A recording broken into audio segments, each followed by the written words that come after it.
Migrante, talakayan ng mga napapanahong isyu na may kinalaman sa mga buhay ng mga migranteng Pilipino at pamilya. Radyo Migrant Radyo.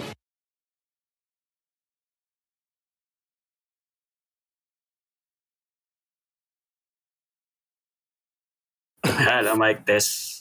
Sige, magandang gabi po sa inyong lahat. Ito, muli po nagbabalik ang Radyo Migrante.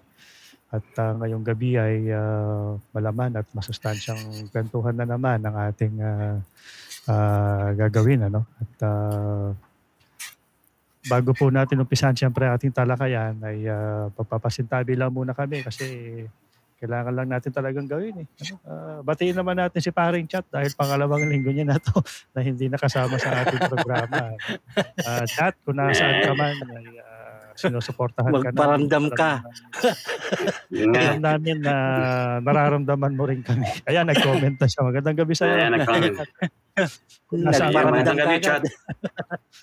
Yan.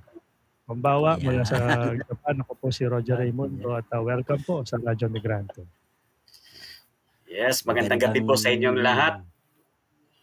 Ako po naman si Saldi Alonso mula dito sa Migrante, South Korea na naka-base dito sa malayong bayan ng Daegu. 4 na oras yata o 3 oras ako from Seoul. So malayo. Ayun, magandang gabi po sa inyong lahat. Iniintay ko yung pagbati ni Kasaldi sa iba't ibang lingwahe.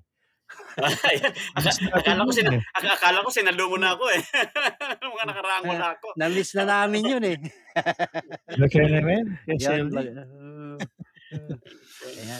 Magandang gabi po sa mga taga-subaybay ng Radyo Migrante.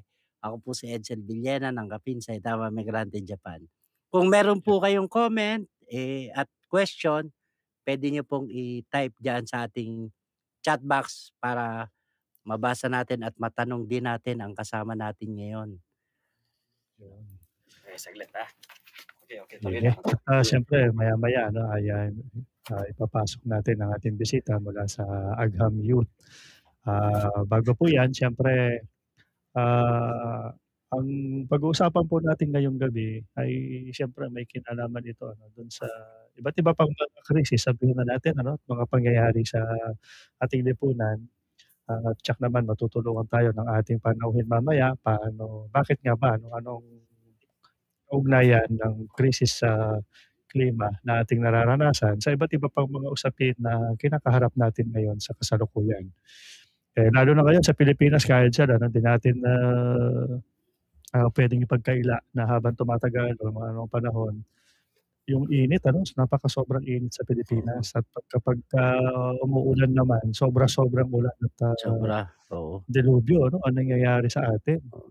Natatandaan ba ninyo yung 2009 ba, 2010, na Ondoy at noong 2012 o 13 ba na Yolanda naman.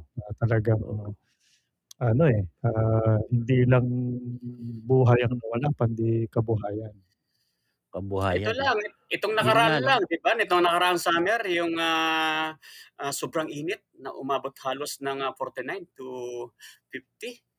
Napakainit parang tinalo yung lagnat, di ba? Ang lagnat yata hanggang 39. Pag 39, ilalagnat tinali mo pa yung convulsion no? Ang alam ko yung thermometer hanggang 49 lang nag-50, 55. Marami nga ako mga kakilalang kaibigan at kamag-anak na stroke dahil sa sobrang init. Talaga? Yung heat stroke, bagong term yan actually kasi parang late mga 2010 or so, or later. Doon lang nauso yung usapin ng heat stroke. Ibig sabihin, before, wala namang ganyan dati stroke lang, walang heat. Stroke. Stroke. Sobrahan sa kain. Sobrahan sa kain, yun. Ay, ngayon na stroke.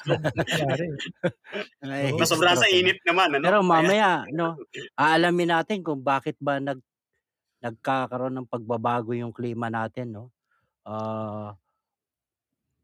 pag-usapan natin yan dahil meron tayong bisita na alam yang bakit nagkakaroon ng pagbabago ang klima, Pero bago yan, dahil na-miss natin si Kasaldi, gusto kong tanong, Kasaldi, meron ka bang FYI sa amin ngayong gabi? Naku po, hindi ako napag-prepare pero pwede tayong bahagi ng konti nating, Sige, tawag ata nito? sige isingit lang natin ito, Sige, mabilis sige, lang dahil sigitan lang na-miss natin natin si 'to para Kasadi, ipasok natin.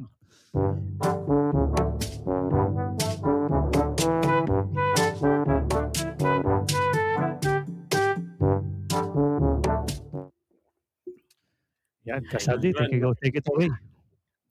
Magandang gabi po sa inyong lahat ulit at naku, alam mo kanina mga kasama parang ang pakiramdam ko ang init-init, eh. Pero pinapawisan na para naman ako nilalamig. Kasi hindi ko nga alam kung maulan dahil maulan dito at, ibig sabihin kanina ang init tapos biglang lumamig. Ano kaya 'to, para itong climate change ano? Global warming, climate change. Ito yata pag-uusapan natin ngayon ano? At meron pa yung tinatawag nating, climate justice kasi ngayon parang mas tumaas yung antas, eh. Hindi lang, pagtugon sa climate change kundi humihingi na rin tayo ng, hustisya para sa sa mga katulad nating mamamayan at sa iba't ibang bansa na kung saan ay biktima ng, climate change 'no, at sino-sino ang mga nasa likod nito. At, sana naman yung mga humihingi naman ng climate justice ay mabigyan. Pero hindi ito ibinibigay, ito ay pinaglalaban siyempre 'no. Climate change, ano ba ito? Sabi nila ang climate change daw ay, dahil doon sa sinatawag na patuloy nating, mapang-abusong paggamit ng, fossil fuel ano, yung fossil fuels tulad ng krudo, gasolina, langis, carbon or coal ano. Gano'n din ang tambak na walang walang maayos na pagtatapon ng mga basura na lumilikha siyempre ng methane gas, sabi nila 'no. Lahat ng ito ay nagpo-produce ng carbon dioxide o greenhouse gases na nagiging dahilan ng, Mhm, pagtaas ng, global temperature. Ito yung tinatawag nilang mhm. global warming ano. Lahat ng Oo, ito ay yan. lahat naman ng ito mga kasama halos nagsimula dun sa ano, sa kuwento at kasaysayan ng Industrial Revolution, eh. Sa ngalan ng economic growth siyempre, sa ngalan ng development o ng mga pag-unlad o industrial development kuno na nakabalangkas doon sa siyempre sa kapitalistang, sistema o kapitalismong sistema.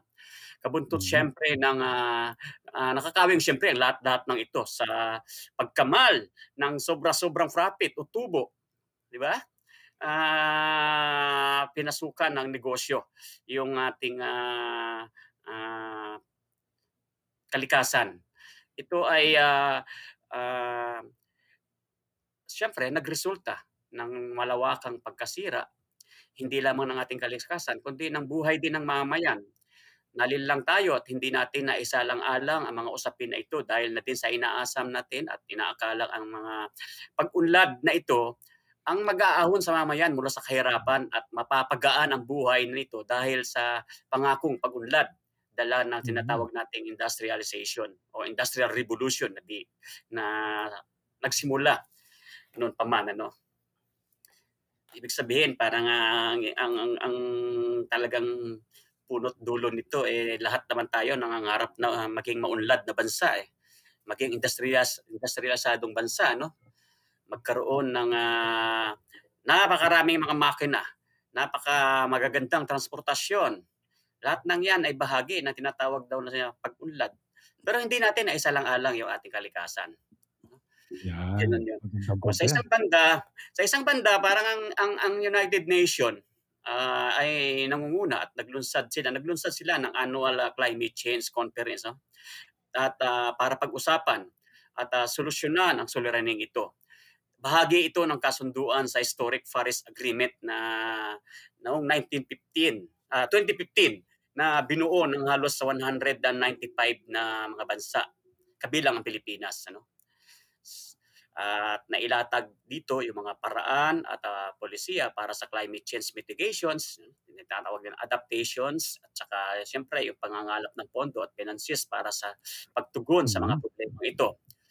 Isa sa napagkasunduan nila dito, itong nakaraan lang ano, 2022, yung, annual summit nila, yung climate change summit na yun, isa sa napagkasunduan nila dito ay yung magkaroon ng, net zero o target na net zero sa mhm, as climate target ano. Yung tinatawag nitong pagbabawas ng greenhouse gases emission. Ibig sabihin, bawasan yung paggamit ng mga gaas, pagdami ng mga sasakyan, yung gumagamit ng krudo, ng gasolina, bawasan ang paggamit nito at yung paggamit ng carbon o yung coal, na isa yan sa pangunahing pinagmumulan ng ating enerhiya, ng kuryente natin. At yung net zero na ito, na target nila, siyempre hindi ito gano'n kadali, na nagtakda sila dito ng taon by year 2030 dapat ay mapababa natin yung carbon emission na nasa atmosphere natin, Yes. o yung carbon dioxide emission. Mapigilan ang pagdami ng gumagamit ng fossil fuels, yun ang kanilang layunin. Ganon din ang pagpoproseso ng mga basura at yung deforestation sa mga target nila yan. Sa net zero ay planong pababain. Plano nila pababain ito mula sa 2% hanggang 1.5%. Ibig sabihin yung taas, yung patuloy na pagtaas ng carbon ng greenhouse gases sa atmosphere ay plano nilang pababain sa pamamagitan nga ng pagbabawas ng carbon emissions. So, kung tutuusin, parang napakalaki ng responsibilidad na ito, napakalaking problema. Hindi lamang ng United Nations, kundi problema ito ng buong mamamayan sa buong mundo. Yes. Sa Pilipinas naman, meron din naman tayong target. Meron tayong sarili kasi mga bansa, yung 195 countries na yon ay bahagi ng kanilang pagtugon doon sa kasunduan sa Paris Agreement. Siyempre ang Pilipinas ay tumutugon din. So meron din tayong target na pababain yung ating carbon emissions. At teka muna, bago ko sabihin yung target, alam nyo ba na meron din tayong bersyon ng mga climate change organizations? At ito ay nakaatang din sa gobyerno, siyempre. Meron tayong tinatawag na Climate Change Commission in the Philippines. Sa ilalim din ito ng executive house natin, sa ilalim ni BBM. At ayon commission, ibig sabihin magkano yung commission nila? Commission. Ibig sabihin ito nakapaloob ito sa gabinete. Part ito ng cabinet ng ating presidente, ni President. Ay, meron palang ganun, Yes. Kasi isa tayo sa pumirma doon sa Paris Agreement. At ayon sa kanilang greenhouse gas inventory report, ang atin daw total gas emission ay umaabot sa 107.3 million metric tons of carbon dioxide. Na ang equivalent nito ay katumbas nito ay 0.39% ng total global emissions. Ibig sabihin, mayroon din tayong ambag yung ating bansa doon sa lumalalang pagdami ng greenhouse emission sa buong mundo.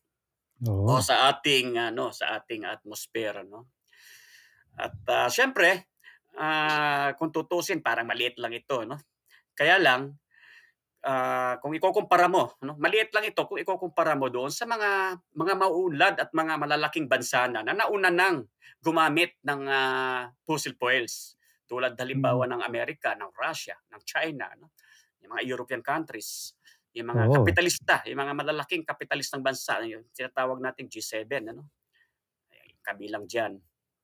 At kung tutusin, yung sa Pilipinas, maliit pa lang yung ating naiambag, pero hindi na maitatanggi yung irreversible na damage nito, Ibig sabihin, sa kalikasan natin, kung sa Pilipinas, kunting ulan lang, binabaha na tayo. Sa sobrang init, itong mga nakaraan, yung extreme heat, yung El Nino, tapos meron din tayong uubos nga yung Yes, nauubos nga yung alpabeto natin sa pagbibilang ng bagyo, di ba? Kinukulang, halos gusto nang bumalik sa A. Tama ka dyan. Ibig sabihin na part na pala ito ng tinatawag nating climate change o yung mga pagbabago ng mabilis na pagbabago ng panahon ng klima. At syempre, nariyan yung hindi naman siguro may kakaila. lalo na dyan sa Espanya, sa Pilipinas, pag naglakad ka dyan sa Espanya, umulan lang ng konti, baha na dyan.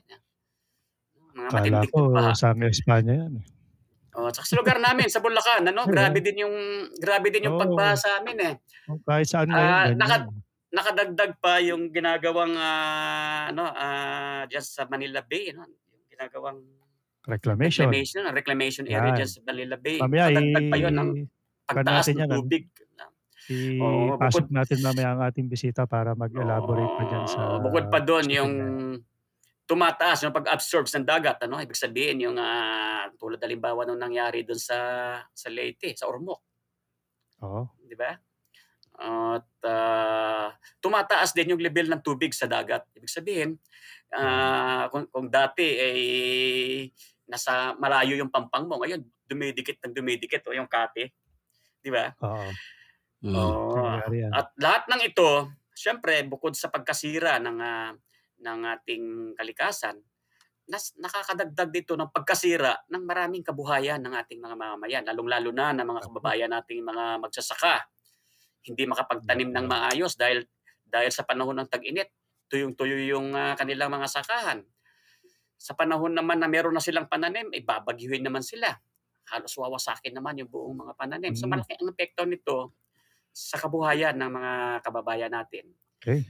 Ganun din sa mga manggagawa, Ipasok natin siguro mamaya, ating bisita para ituloy-tuloy ang ating talakayan. Okay, sige. Okay. Ayun, Nag-iinit na si Casaldi kasi kababalik lang. Sige, mamaya pumasok ko na lang yung ibang kwento natin. Ayun, sige. Thank you, Casaldi. At meron na naman tayo mga dagdag na kalaman.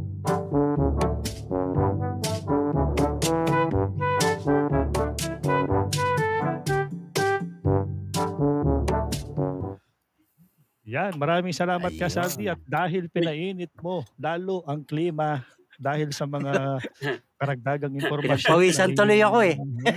Pinapawisan pati ilong kasama eh. Kaya i-welcome natin sa ating programa. Naka-aircon pa kayo niyan ha? Oo, Brad, talaga naman, pinainit mo lalo eh. Eto na. Ayan na si Mela. Si Mela Llamado po mula sa Agham Youth. Welcome sa Radyo Migrante, Mela. Hello, welcome, Mela. Parang anak ko na ito. Pagkabataan yung ating apo. Magandang gabi po sa lahat. Apo. Grabe ka naman. Grabe. Konti pa lang puti ng buhok ko. Mela, welcome sa Radyo Migrante. At una siguro, bago natin sundan yung kinukwento sa atin ni Kuya Saldi, maaari mo na siguro bigyan ng kaunting pagpapakilala ang Agham Youth sa ating mga taga-subaybay.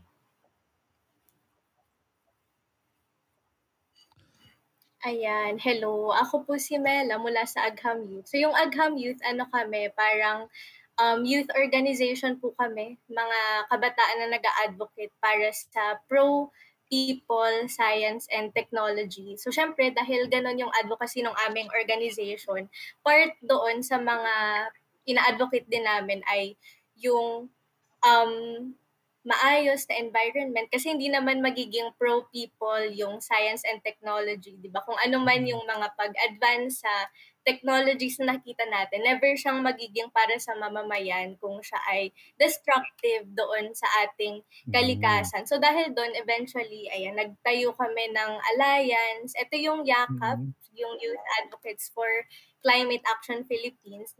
Kasama kami doon sa mga nagtatag ng alliance nitong organizations, individuals na nag-a-advocate for climate justice. So, ayun, yun naman ang brief introduction po sa aming org. Okay. Ang YACAP ba, nabanggit mo yung kaugnay dito sa YACAP, no? Gaano kalawak ang membership nito at sino-sino, saan? Sabihin, ito ba ay nakakonsentra lang sa NCR o meron kayong membership all over the Philippines? Initially po nag-start yung Yakap noong 2019 bilang alliance lang siya ng mga orgs within UP Diliman. Pero eventually, syempre dahil lumalala rin yung crisis na hinaharap natin sa pinang climate, ganyan. Syempre lumalakas din yung ating movement. Eventually, nag-expand po tayo all over the Philippines. So right now, meron kaming regional chapters sa Central Luzon, Southern Luzon, sa NCR. Meron din sa Visayas and Mindanao. And then, meron din kaming over 30 member organizations.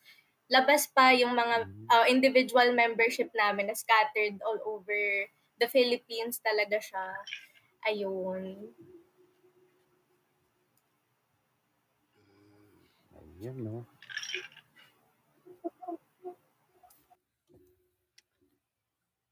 Ayun, nabanggit natin kanina yun, Bella, no? Tuloy na natalakay na natin tong climate change, no? Ano ba yung climate change at bakit ito dapat pag-usapan ng mamamayan? Nalaglag yata si Mela. Nalaglag yata si Mela, hintayin natin. Maganda yung sinasabi niya. Ayan, nakabalik na siya. Marami na pong na-share hello, kanina. Mela? Ay, naglalag. Magpapatay na lang po ako. Sige, okay lang. Ayan. Narinig mo ba yung question ni, Ayan, yung hello tanong ni po. Edsel? Nalaglag Opo, ka, no? narinig naman po. Nag-off cam na lang. Sige. Yun nga. Ulitin ko yung tanong no? Sige, pakiulit na lang, Brad. Ayan, yung tanong, di ba? Bakit ba nagkaroon ng yung climate change at bakit ito dapat pinag-uusapan o ano yung epekto nito sa mamamayan? Ayan. Kanina marami na pong na-share si Kazaldi tungkol sa climate change actually. So, kung paano nagkakaroon ng pagbabago sa klima, yun na-explain din kanina, talaga siya, buhat siya ng mga carbon emissions na dumadami talaga. So, na-explain na rin kanina ni Kazaldi yung greenhouse effect. So, yung mga carbon emissions kasi na to, kapag nagko-consume tayo ng mga fossil fuels, nagpo-produce tayo ng mga gases kagaya ng carbon dioxide, methane, at iba pa, itong mga to, ang ginagawa nila, tinatrap nila yung heat energy sa atmosphere natin. So, imbes na ma-release yung heat energy na yon papunta sa outer space, natatrap lang siya inside the earth. So, yun yung dahilan kung bakit nararamdaman natin yung pag-init ng global temperature.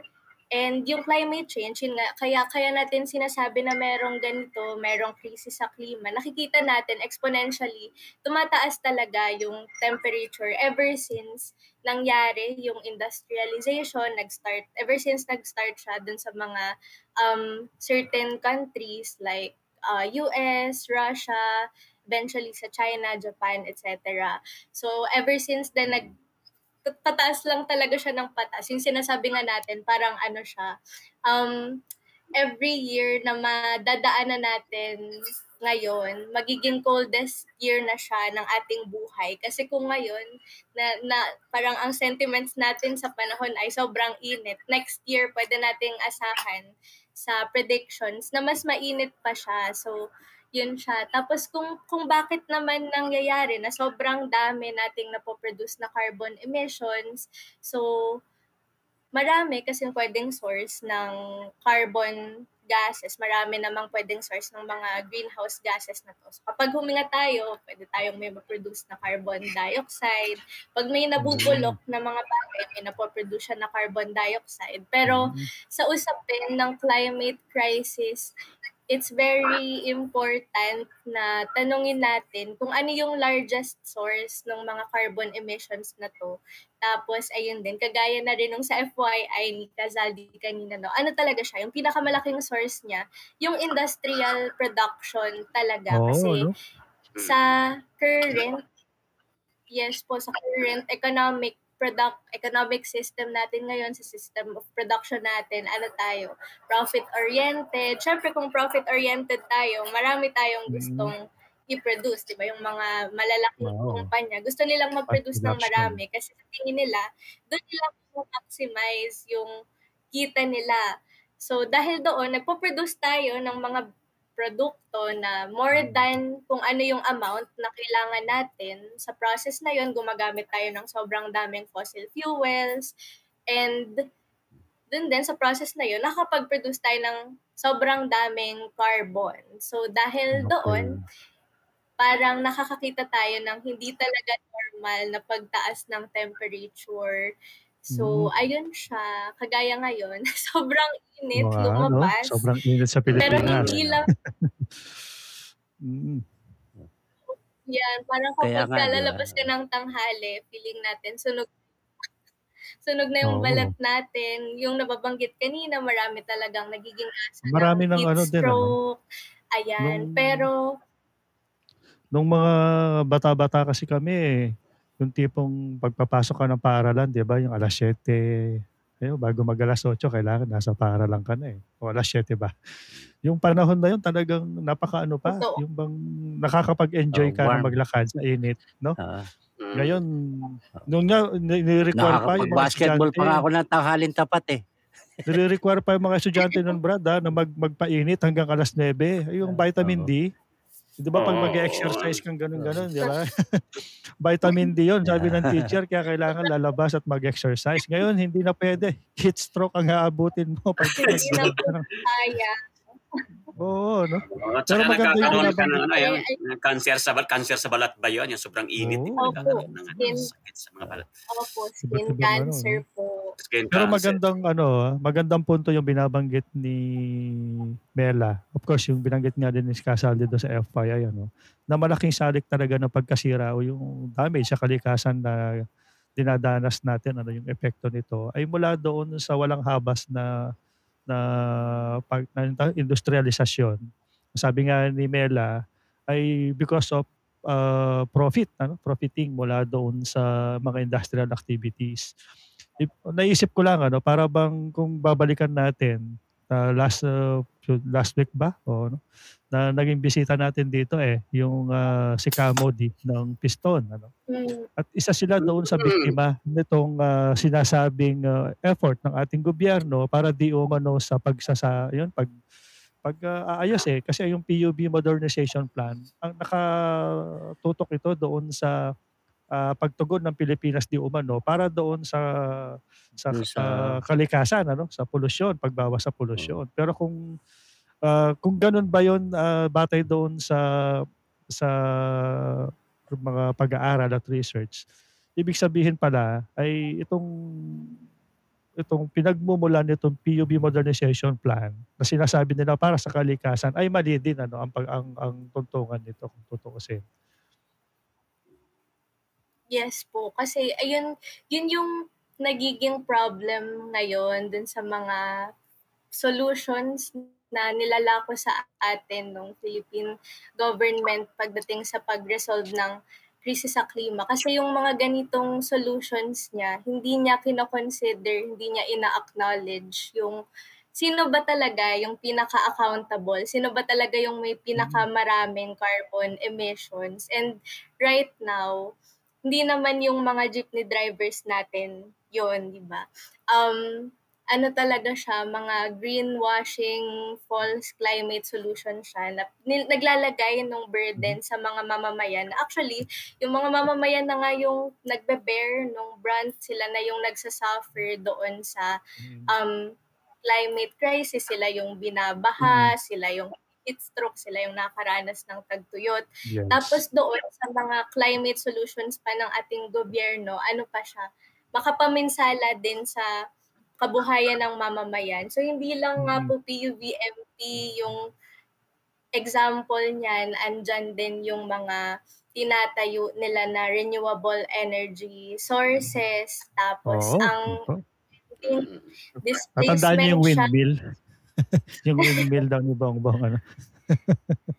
Sige, tuloy mo lang, Hindi Mela. naman kanya Naalala ko yun. lang yung naangkin niya kasi, di ba? Yung gano'n, nabongbong. Sige, Mela, tuloy mo lang. Nagpa-picture lang siya doon.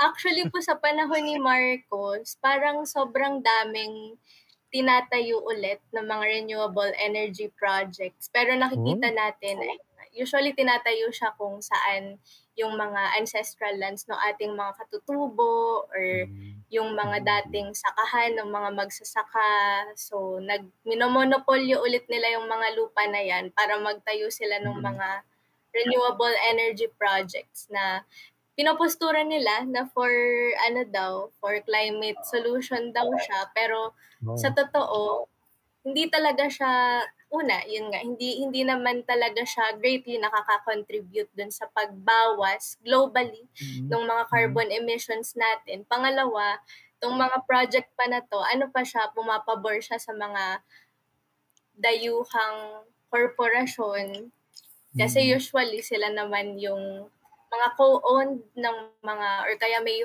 investment dito sa mga proyektong to, yung mga malalaking dayuhang korporasyon.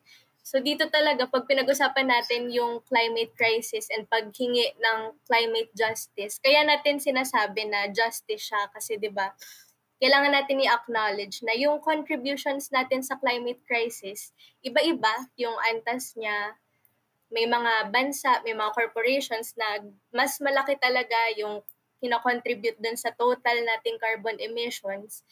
And then, justice din siya in a sense na kinikilala naman natin na iba-iba rin yung impacts, iba-iba yung gravity ng impact sa atin. So, yun talaga siya. Tapos, kung babalikan din natin yung pag-iiba-iba ng contributions, kung titingnan nga natin sa data, parang sinabi rin ni Kazaldi kanina, less than 1% ng mga carbon emissions natin globally yung nanggagaling sa Pilipinas. So itong mga projects talaga kagaya ng PUBMP, yung mga renewable energy projects na nagli-lead sa displacement, talaga siya, maliit yung ambag niya, tapos nakakapagpalala siya nung impacts ng climate crisis dun sa part ng mga kababayan natin na natatanggalan ng kabuhayan, nawawalan ng lupa, etc.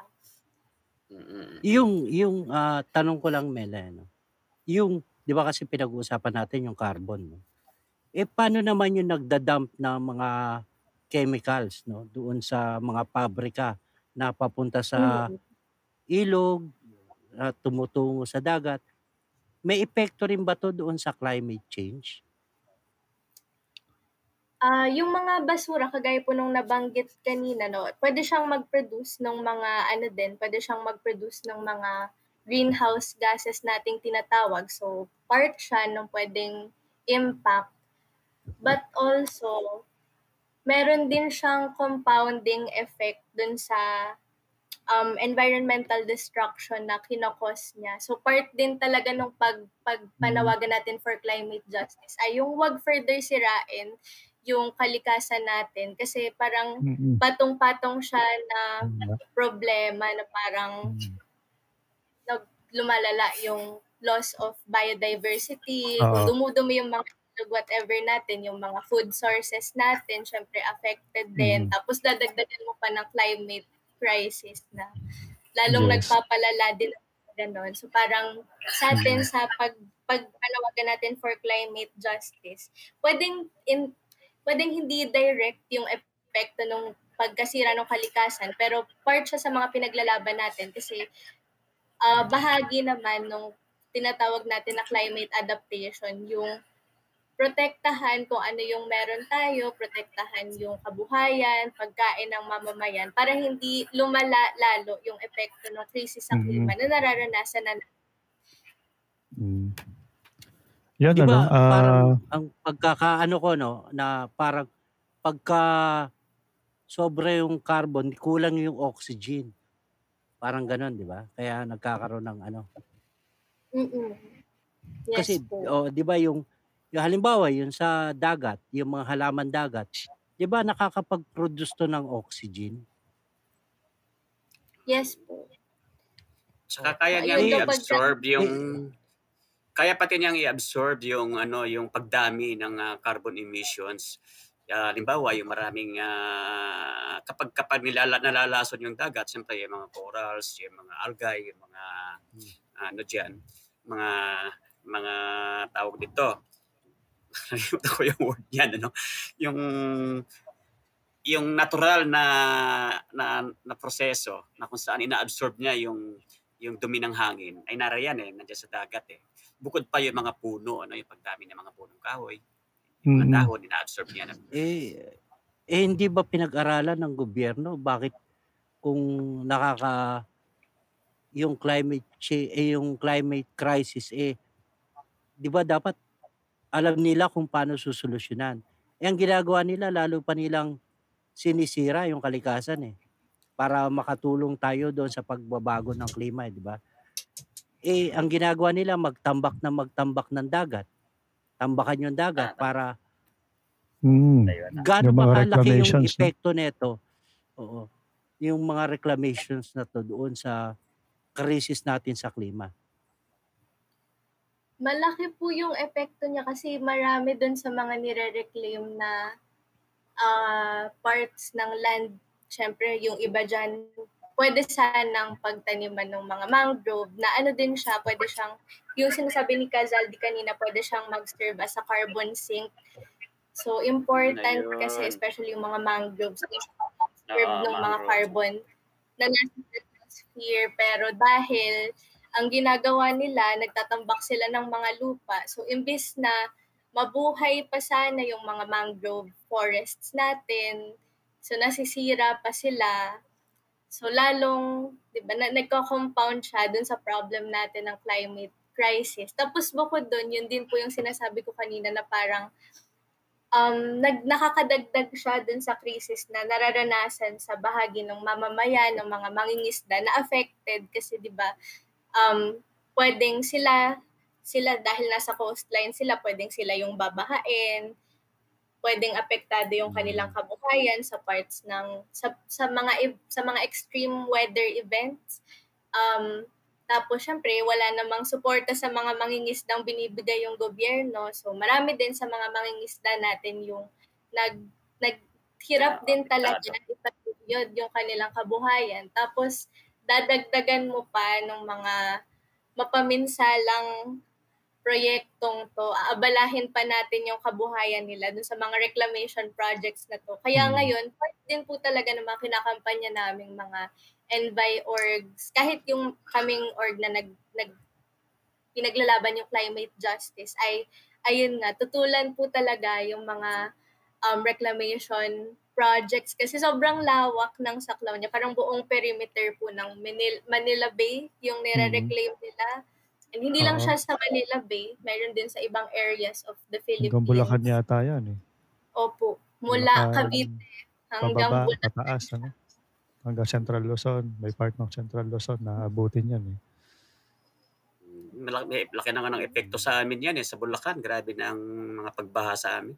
Tapos napakatagal bago bumaba yung tubig. Dati pag bumaha siya, maghapon na bababa na ang tubig. Ngayon naabot ng 3 araw. Ito, in connection dito, Mela, doon sa binabanggit mo kanina na maganda sigurong i-expound pa natin.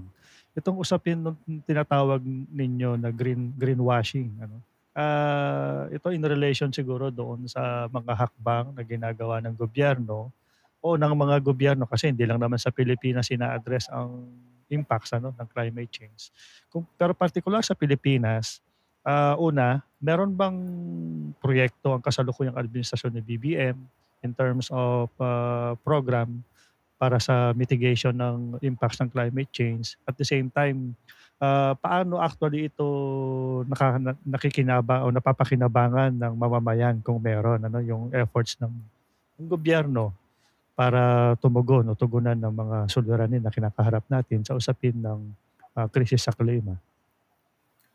Kung meron, sa tanong na kung meron po, parang sa part na natin wala tayong masyadong nakikita. Yung mga nilalako niya ng mga projects, kasama yung PUB modernization program, yung pagtatayo nga po ng mga renewable energy projects or power mukhang yan ang plants. isa sa adik na adik si BBM dyan, yung green Totoo. ban. Mas yun po yung nakikita natin, no? Pero yun nga, nakita naman natin, hindi naman, mas pa siya, mas destructive pa siya sa part ng mga mamamayan.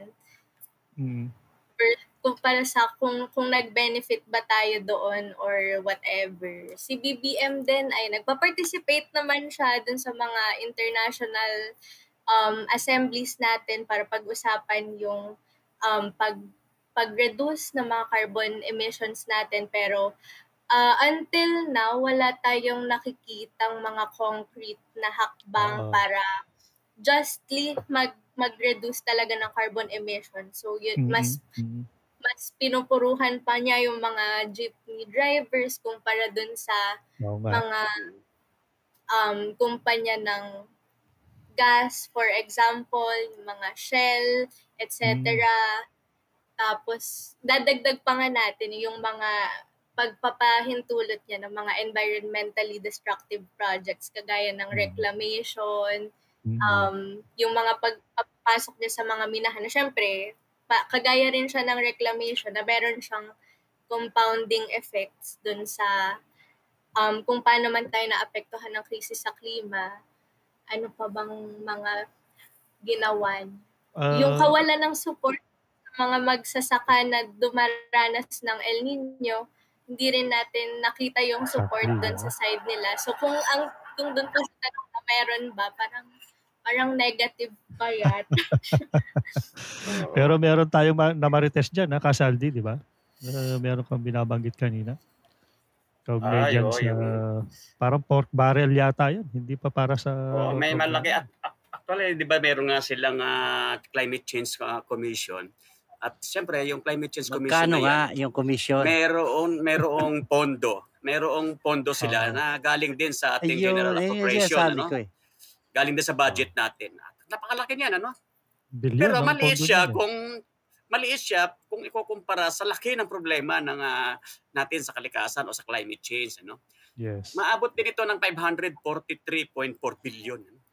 Kaya lang ang priority ng pondo na ito ay hindi para sa pagtugon talaga sa climate change, kundi ay sagutin lamang yung epekto ng climate change. Halimbawa, yung mga pagbaha. So may mga flood control, doon napupunta yung mga budget na ito. At isa sa mga pangunahing problema ng mamamayang Pilipino na medyo malapit-lapit sa sinasabi niya na para sa mamamayan ay yung problema natin sa tubig, dahil wala nang halos pumapasok na malinis na tubig sa mga malalaking sentro natin, sa sentrong lugar natin tulad ng National Capital Region. So kailangan niya magtayo ng kaliwat kanan dam, kailangan niya magpondo diyan.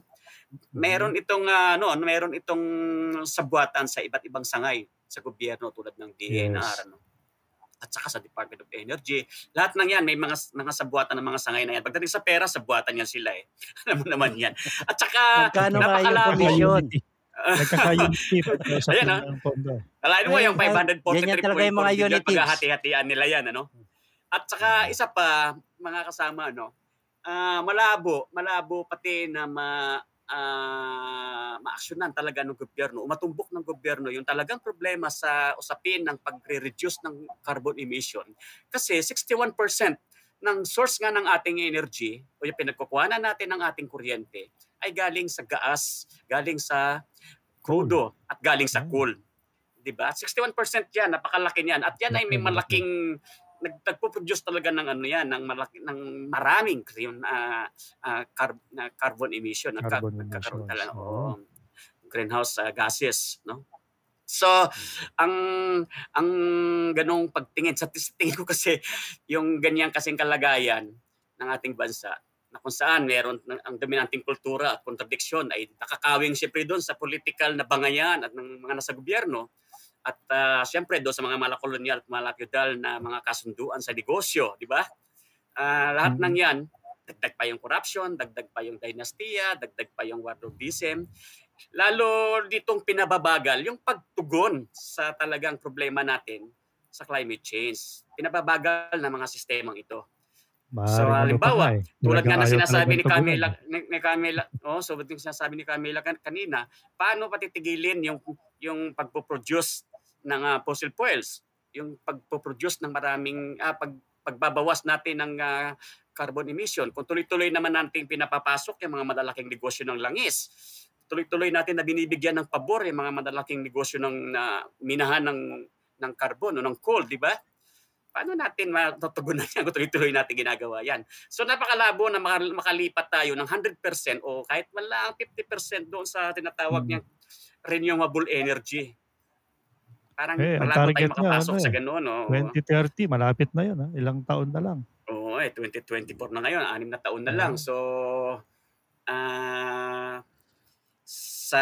mula nung 2015 hanggang ngayon hindi pa tayo nakakakbang parang lumalala yung climate change, 'di ba? Yung natin, yung pag-init. Balikan natin yung usapin nung siyempre sabi nga ni Mela kanina at doon sa FYI natin with Kuya Saldi, ang totoo is nandiyan ang climate change. Totoo siya at nangyayari siya. At yung mga impacts nito nararamdaman na natin, palala ng palala. Ngayon, nabanggit din kanina doon sa kanina ni Mela na usapin din ito ng edukasyon at siguro pagpapalalim ng pagkaunawa ng tao natin sa dahilan ng climate change. Pero meron pa rin bawa yung mga lumalabas ng mga maling impormasyon o maling naratibo kaugnay sa climate change. Sa inyong pagsusuri sa Agham Youth o sa Agham, ay saan nanggagaling itong ganitong klaseng mga maling ang tawag dito o fake news, mga naratibo kaugnay sa climate change na ito din naman yung parang sinusundan na naratibo ng gobyerno? Yung mga ganong narrative sa tingin natin nanggagaling siya syempre sa kung sino ba yung mga dapat nating singilin, sino ba yung mga dapat nating i-hold accountable. Kasi kapag kumakalat yung mga false narratives na to, mas lalong hindi lalakas yung movement para sa hustisya, 'di ba? Mas lalong hindi natin sila ma-hold accountable. Kasama dun sa mga narratives sa climate crisis na usapin na baka nga hindi natin masyadong nakikita na fake news siya or whatever. Kasi hindi siya masyadong halata na hindi pala siya ganun. Kunwari yung pag-i-individualize ng mga ambag or contributions natin dun sa climate crisis na tinitingnan natin na lahat tayo merong individual accountability sa kung bakit nagiging ganito yung ganito yung situation ng environment natin, yung mga ganong bagay, di ba? Kapag inisip natin siya, parang mas yung burden dun sa pag-resolve ng issue sa atin talaga, sa mga maliliit na mamamayan. Tapos hindi na natin nakikita na merong ibang mga corporations, may ibang mga tao na sobrang mas malaki, disproportionately mas malaki yung contribution dito. Ako versus yung kumpanya ng mga langis, higit na mas malaki yung nakakontribute nila dun sa overall nating carbon emissions. So yung mga ganito, part siya ng mga false narratives na kumakalat. Kaya parang yung nagiging solusyon natin, mga paggamit ng reusables. Tama naman yun, pwede naman siya. Diba? Pero hindi yun hindi siya yung end all be all, hindi siya dapat yung primary na solution natin. Hindi dapat doon natatapos. Yes, so tama yan. At saka tama si Camela, yung parang ang sisi na sa atin Totoo naman sa isang banda na meron tayong part doon, Kaya lang parang ang sisi dito Ganito yung naratibo niyan Nakita ko narinig ko sa mga bata. Oy, tanggalin nyo kaagad yung saksak ng kuryente pag hindi nyo na ginagamit, patayin nyo yung pag wala naman laman, di ba mga ganun, Pag nakakapagtipid tayo sa paggamit ng electricity, patayin yung TV, mga ganun para hindi mag-produce ng, yung mga ganun. So yan yung mga doon napupunta nagkakasya sa ganun, pero nadadivert. Talagang kung sino talaga yung may krimen, sino talaga may ang mga ito na sumira ng ating kalikasan, sino-sino talaga yung may malaking ambag sa pagdami ng carbon emissions. Teka, mukhang nabubulunan na si Chat sa kanyang pagko-comment dito. Talagang nagpupuyos ang kanyang damdamin. Basahin lang natin yung kanyang mga comments dito. No? Si Chat po kasi ngayon ay nasa trabaho. Medyo, alam niyo naman, pagka migrante kasi OFW, kung saan kaya, ano ba dito? Itapon na yung Ilagay ng habol. oras. Yung trabaho ay doon Wala ka kang magagawa. No?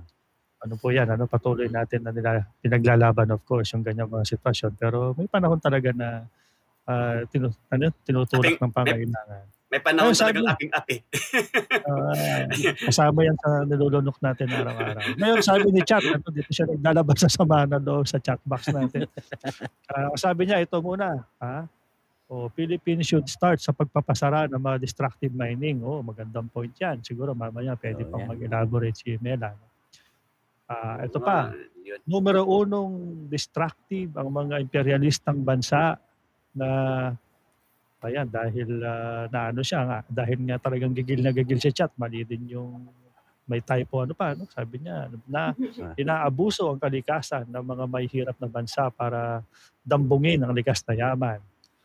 Malaki, ito pa isa. Talagang gigil na gigil ang kasama Chat. Gusto mo Chat, Nandito, umuusok na. Malaki ang kinalaman ng economic and political policy ng gobyerno sa usapin ng krisis sa klima.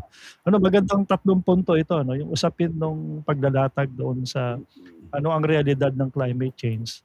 Nailatag naman doon sa FII, tsaka doon nga sinasabi ni Mela, talagang punot dulo nito yung walang habas na produksyon, at yung paggamit ng industriya sa mga likas na yaman, walang pakundangan talaga. At the end of the day, parang tayong mga mamamayan ang biktima. Pero pag nilatag yung naratibo, tayo ang may kasalanan. Kasi nga gumagamit tayo ng straw na plastic. O kaya gumagamit tayo ng motorsiklong tawag dito, two-stroke. O kaya gumagamit tayo ng makina na nasakyan na mga lumang makina. Pero patuloy naman. Yun nga yung problema, no? Yun nga yung problema natin, yung sa ganyan, no? Pinapakita lang na isinisisi sa mga tao yung mga nangyayaring pagbabago ng klima, no? Pero titignan mo, no? Sino ba yung talagang numero unong talagang may kasalanan yan? Siyempre, yung mga malalaking bansa, yung mayamang bansa, di ba? Yung mga kapitalistang bansa. Halimbawa, yung sasakyan sa atin, di ba? Itinatapon sa atin mga surplus, mga sobrang pinaglumaan nila na itatapon sa atin, no? Di ba? Oo. Siyempre, dyan, alam mo naman, siyempre. Andali lang, wala si Edsel. Ayun, Mela, tawag dito. Dito sa ganitong hinaharap na sitwasyon at tiyak naman na malaki talaga yung accountability ay ang malaking bahagi niyan nasa private sector talaga, lalo na yung mga nagmamay-ari ng mga malalaking korporasyon, industriya, empresa, pati na rin yung kasing setup bawa nga sa Pilipinas yan na pasensya na nawala ako. Nakasandig tayo sa dayuhang mga kagamitan, everything na ini-import natin. Mula sa makina hanggang sa toothpick. Yan, pati pagkain. Lahat nakaasa tayo pati sa teknolohiya. Yung sinasabi ni Edsel kanina, mga lumang makina na pinaglumaan, surplus sa ibang bansa, pinagtsatsagaan natin yung ginagamit. Yun nga yung di ba? Yung sinasabi ng industrialization no? Na kasalanan ng malalaking bansa pagdating sa problema, damay lahat ng yung buong mundo, no? Dahil dun sa pagbabago ng klima. Pero kung tatanungin, kanino ba nagsimula ito? Di ba? Kaya nga, dapat na nating tutulan yung mga surplus na dinadala sa ating bansa, no? Kasi yung hindi na talaga pwede sa kanila at alam nilang nakakasira sa kalikasan, itinatapon pa nila o binebenta pa nila sa maliliit na bansa o yung naghihirap na bansa, no?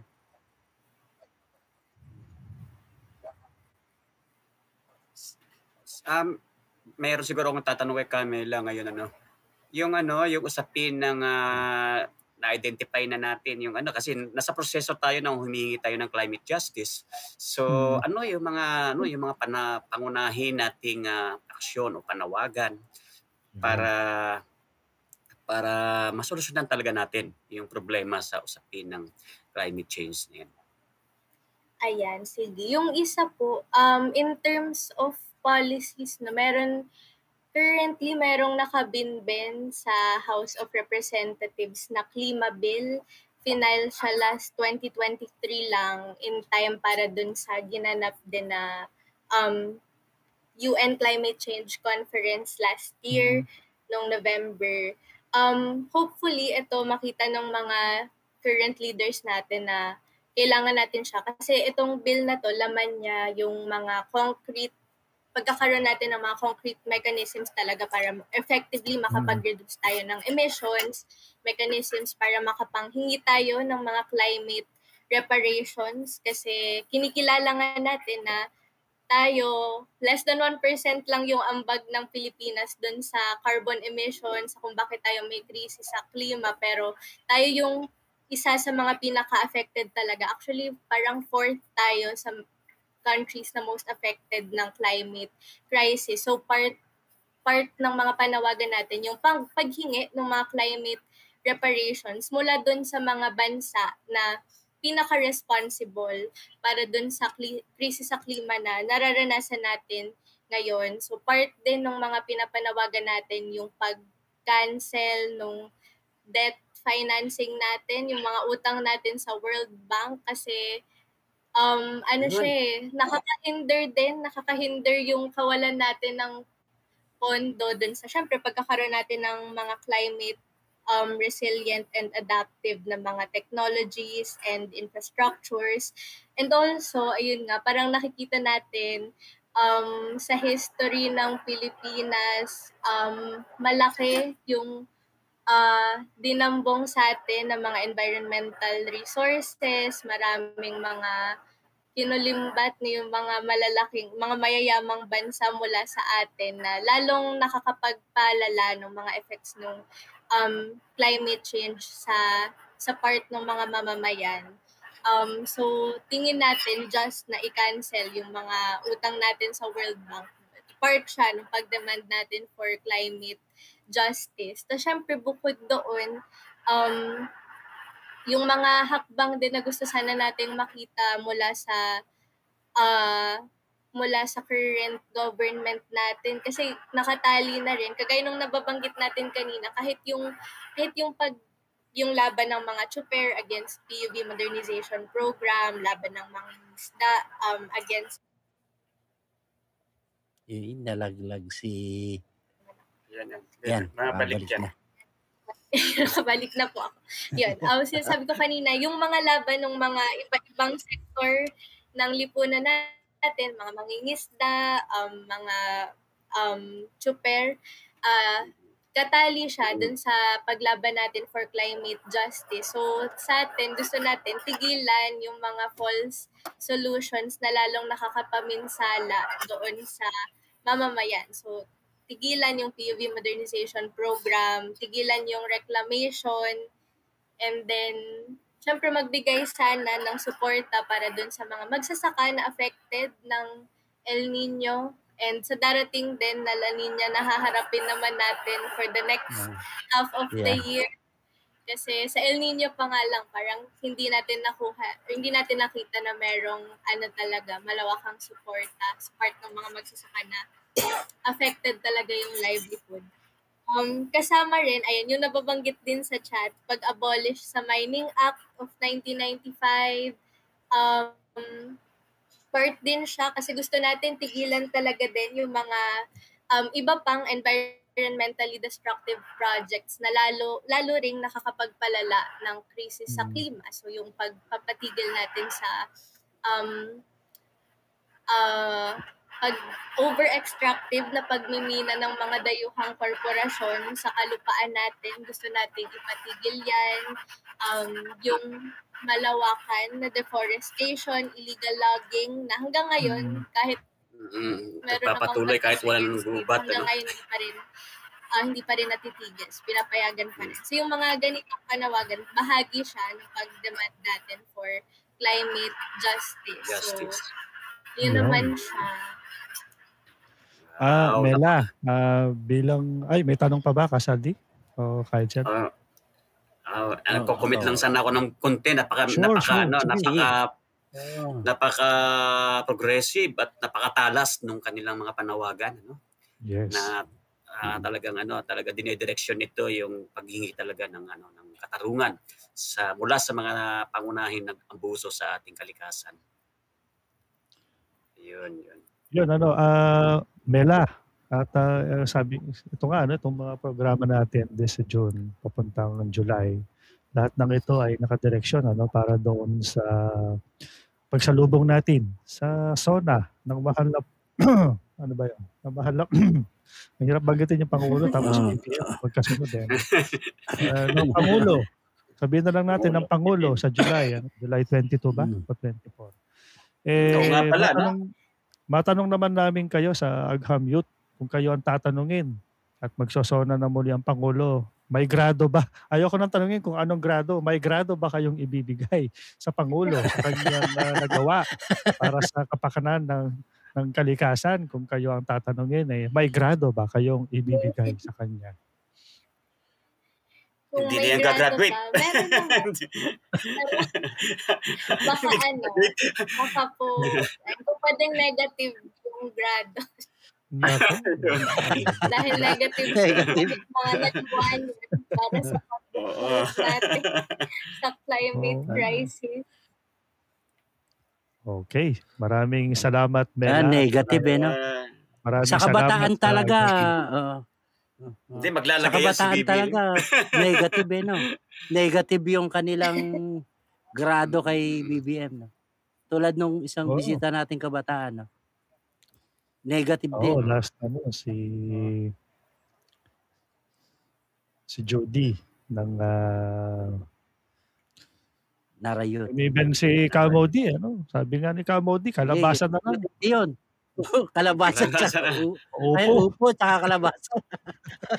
Sabi nga, masama pa ang loob natin doon kasi nga pag sinabawan mo yung kalabasa tsaka upo, may ulam ka. Si BBM pag sinabawan mo, ewan ko lang kung ano.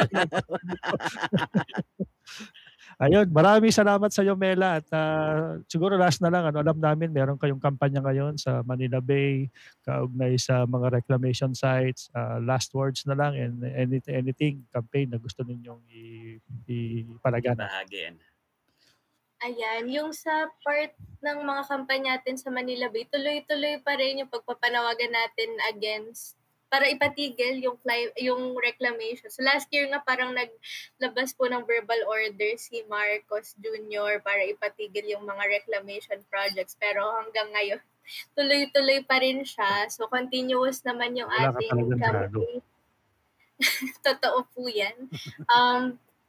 Andyan din yung laban natin para i-defend yung mga environmental defenders natin. Kasi currently, meron pong mga kabataan din, yung iba kabataan din ng mga anti-reclamation activists sila na tinututulan yung mga reclamation projects sa Manila Bay na recently nakaranas sila ng state repression. Sa ngayon, nagpa-file sila sa Supreme Court para magrantan sila ng writ of amparo. So hopefully, baka magkaroon pa ng mga pagkilos sa susunod para itambol yung mga demands na to. So hopefully, makasupport po tayo dito kasi yan, kailangan talaga natin i-defend yung mga environmental defenders natin now more than ever na lumalala yung krisis sa klima. Syempre, tumataas din, lumalakas din yung resistance. So, very important, very essential yung work ng ating mga environmental defenders. Hopefully, makasama po natin. Mas marami pa tayong makasama dito sa mga paglaban na ito. And then, last words para sa mga kabataan. Sana may mga kabataan tayong nakikinig ngayon. Ayan. Sa mga kabataan, nasa atin yung syempre tayo ang magmamana ng ating mundo. So, nasa atin din, important yung papel natin para hindi, yung mamanahin nating mundo ay maging livable pa rin. So, hindi lang siya green and clean, kundi livable para sa lahat ng mamamayan. So, kaya ayun, sana makasama tayo sa mga pagkilos natin para ipaglaban yung ating kalikasan. Sama na dyan yung pagkilos na gaganapin natin sa darating na SONA ni Marcos. So, palakihin natin yung ating hanay. Kita-kita po tayo doon. Ayun lang naman. Maraming salamat. Maraming salamat sa iyo, Mela, at sa Gamyot. Maraming salamat po. Maraming salamat. Marami kaming natutunan sa inyo para kausap natin si Greta Thunberg, ano? Siyempre. Mas marami tayong natututunan sa kabataan no? Oo, maraming salamat, Mela. Maraming salamat po. Ang dami po. natin natutunan mula sa kabataan, no? Alam niyo mga kasama, hindi ko naman talaga sabihin niya kahit siya, tumatanda ka na talaga, no? Yung mga climate... Tumatanda na tayo. Yung climate change na yan, no? Ang alam ko lang, mainit, no? Saan ang gagawin? Dati hindi pa nga climate change o climate, hindi tinatawag na ganyan. Parang dati global warming lang yan. Yung bang... kasi noon, para bang dinideny pa 90s, no? Nagdi-deny pa ang mga gobyerno, na? Mga kumpanya na nung sinisisi pa nga yung mga gumagamit ng spray net, yun, yung spray sa buhok, pampatigas ng buhok. Biglang nalugi yung mga nagbebenta ng spray net kasi nga kasalanan daw nila na nabubutas yung ozone layer, yung mga ganyan. Alam nyo naman, sabi nga natin pagdating sa gobyerno at sa mga gobyerno, para bang lagi ang sinisisi yung taong bayan, yung mamamayan, sa halip na balikan ano ba ang kanilang mga polisiya sa ekonomiya. Yun nga, yung pagpapapasok ng mga malalaking negosyo sa ating bansa, gumagamit ng sa enerhiya, kumpanya ng enerhiya. Sa atin na lang 61% nga, sabi nga may 60% gumagamit pa rin ng non-renewable sources gaya ng crudo, coal. Bilang mag-aaral sa inhinyero, ang turo sa amin yung hindi mo talaga pwedeng isero yung carbon emissions ng isang coal-powered na generator. Ang pwede mo lang dyan ay i-ano mo lang siya, i-regulate. Pero at sa certain lang yun, may limit yun. Hindi mo na, pag binawasan mo pa yun, hindi na-andar yung makina. So ibig sabihin, talagang ang laki ng pollution yan. Kaya kumbaga, tapos ang pag-iinitan ng gobyerno, yung PUB, yung mga tricycle, yung mga jeepney, mga lumang bus o something. Kung tutuusin, napakalit nga na porsyento. At kung sa global na pamantayan, nasa 1% ba ang ambag ng Pilipinas pagdating sa global warming. Ibig sabihin, pagka yan ay inano mo pa, yung ambag, yung sinasabi nga natin, ba't init na init kayo sa mga PUBs natin, na palitan ng kanilang mga makina, mag-modernize. Kung tutuusin, ang pero nga, di ba, yung sinasabi nila, faktura.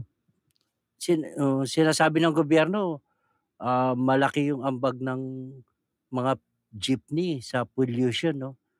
Pero dumadaan yan pagka sa testing ng gobyerno, no, na pasado yung mga tumatakbo na yan sa lansangan, no? Doon sa emission. Kaya nga ang talagang tama yung mga sinasabi niyo, no, na ang sisi talaga ng gobyerno para mapagtakpan yung kanilang mga kakulangan doon sa mamamayan, no? Exactly. At nga yung binabanggit pa kanina, ni Casaldi, itong sa kasalukuyang administrasyon, naglaan ito ng pondo para sa climate crisis mitigation. Ang tawag nila dyan, Casaldi, Climate Commission ba? Climate Commission in the Philippines. You know? Nako, commission Magkano? talaga. Magkano nga?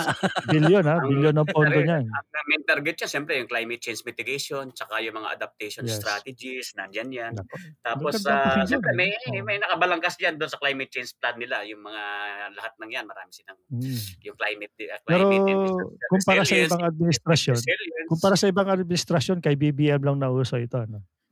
Meron medyo ito. ano yan medyo na-define niya ng gusto, kaya lang hindi niya natumbok talaga yung talagang problema. Kasi nga nakatali pa rin tayo doon sa mala-kolonyal at mga mala-feudal na mga kasunduan natin sa Exactly. mga multinational company, nakabalangkas pa rin doon sa mga malalaking negosyo ng mga malalaking burgesya komprador. Kung saan ay may Tama. malawak na pagbagsak sa atin ng mga surplus product tulad ng, halimbawa, mga galing Japan na sasakyan, mga langis, galing sa Shell, galing sa Caltex, yung mga yan, lahat na yan, parang tsaka yung pagbibigay pabor sa mga malalaking mina ng coal, na mga dayuhan din halos, na ginagamit natin. Yung iba dyan sa ating energy, source ng ating energy o ng kuryente, electricity sa ating bansa. Ang problema dito sa mga ang problema kasi sa damage pagdating sa natural resources na natural ecosystem natin sa kalikasan, sabihin na natin. Irreparable ito eh. Ibig sabihin, ang pwede lang talagang gawin ng tao ngayon ay bawasan yung damage, o kaya kontrolin yung damage. Kaya naman lahat talaga ng estado o ng gobyerno, ang tunguhin ng kanilang mga proyekto, band-aid solutions eh. Hindi na nga band-aid, parang tapik-tapik lang ang ginagawa eh. Kahit pa may pondo. Ihip lang. Oo. Ihipan lang. Ang isa sa malaking problema nito, mga kasama, yung yung usapin ng atin ng food security. Yes. Dahil sa climate change, ito talaga isa sa mga naapektuhan. Siyempre, nandiyan na rin siyempre yung pagkasira ng kalikasan. Pangalawa yun, at pangatlo yung tawag dito, yung tinatawag nilang nakalimutan ko. Food security. Sign na yan. Food security, pagkasira ng kalikasan. Siyempre, yung matinding kahirapan. Nag-produce ito, nagmilika ito ng pagdami ng mga mahihirap, kahirapan.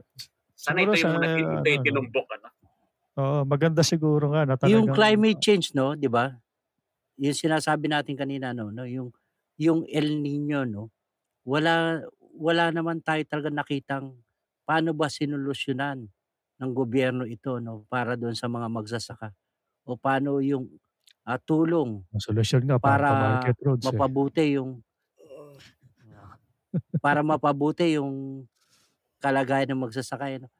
Ang hirap nito, pagkatapos ng El Nino, siguradong kasunod yung La Nina, yung pagbaha naman. Diba? Ano na naman kayang gagawin ng gobyerno para doon sa mga magsasaka natin? Yung kaya nga ang problema, yung paggamit ng pondo, inilalaan halimbawa, talaga naman dapat yan, bawa yung sa yung climate disaster response ng natin, kailangan talagang pag-husayin. Kaya lang mismo yung mga infrastructure natin, yung mga lugar kung nasaan ang ating mga seaports, ang ating mga sakahan, taniman, ay talagang prone sa disaster. Siyempre yung mga bagyo na dumarating sa Pilipinas, palakas ng palakas, parang nagpapaligsahan yung mga bagyo pagpasok ng Pilipinas na gustong higitan yung nauna. Ang talagang nito, ang hinahampas nito yung mga karaniwang tao, mga magsasaka, mga manggagawa pagdating ng krisis. Ang problema yung paggamit ng pondo para di umano sa mitigation ng impacts nitong climate change. Dumadaan sa napakaraming burokrasya, kaya siyempre bubuo ng ahensya dito doon lang sa pagpapasahod sa mga mamumuno sa mga ahensya, sa mga magpaplano, yung mismong gagawa lang ng plano, blueprint ng plano, binabayaran na yun. Diba? Maraming pinagdadaanan yan, maraming pinagdadaanan.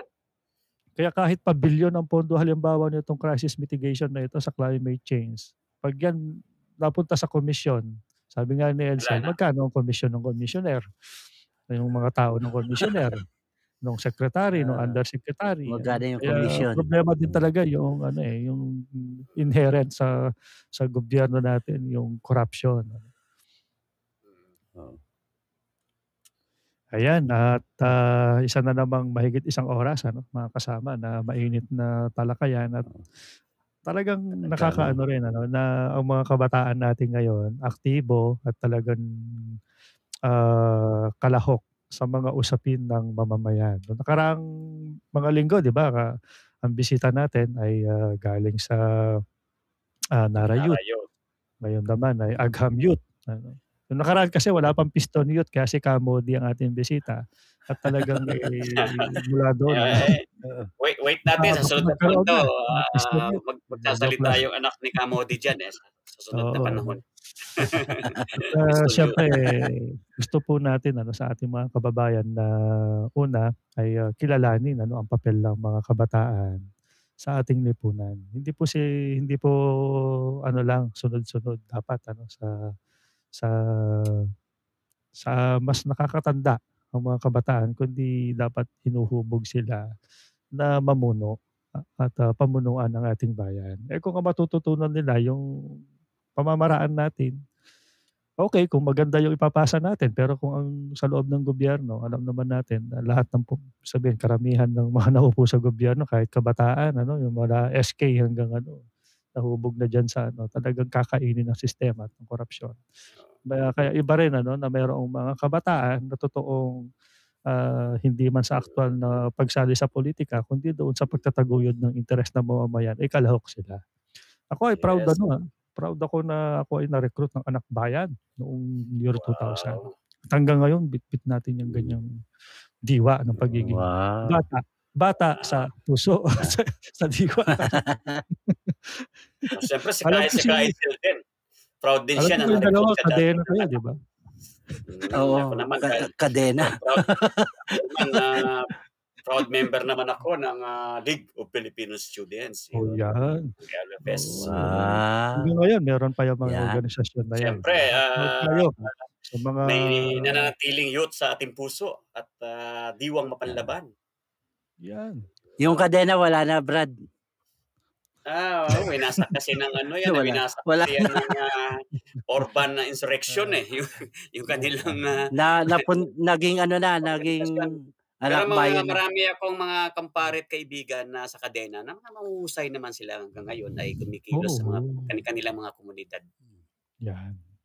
At siyempre ano, iba rin ang ibinibigay na kumbaga siklab ano, ng sigla at husay ng ating mga kabataan sa iba't ibang mga kilusan ano.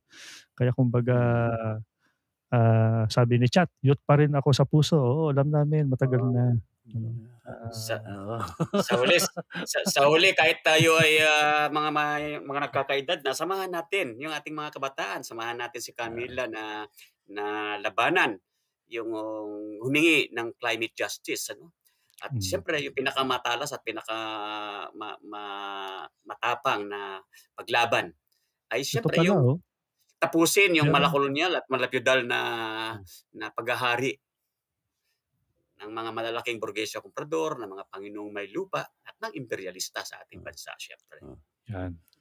Sabi nga ng Agham Youth ay ano, suportahan po natin ano, meron pala ito, yung Klima Bill, no. Yun.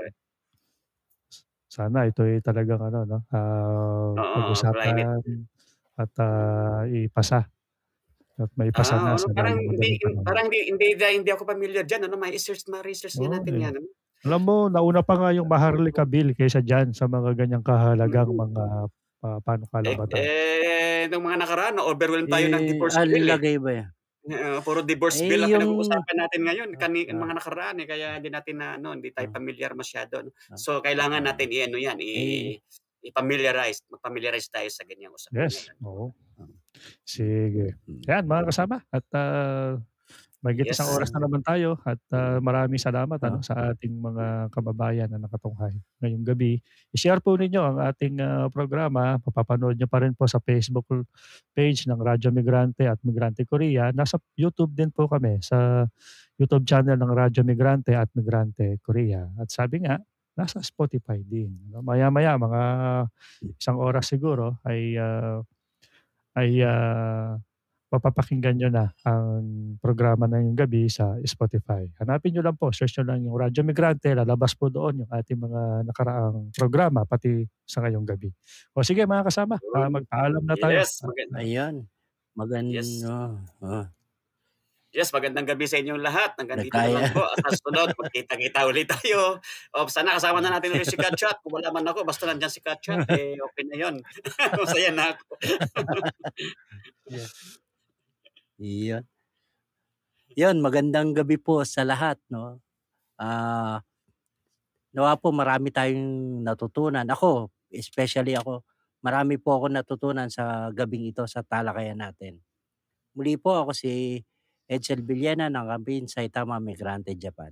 Magandang gabi po. Yan. Magandang gabi po sa inyong lahat. Ako po si Roger Raimundo ng Migrante Japan. Sabi nga ni Chat, magmulat, magpakilos at mag-organisa. Walang dadaig sa sama-sama at pagkakaisang pagkilos. Maraming salamat po. Magandang gabi at mabuhay po kayo lahat. Magandang gabi. Ingat dyan, mga kasama. Ingat kayo lahat. Yes, ikaw din. Salamat, Kaisel. Radyo Migrante, talakayan ng mga napapanahong isyu na may kinalaman sa mga buhay ng mga migranteng Pilipino at pamilya. Radyo Migrante,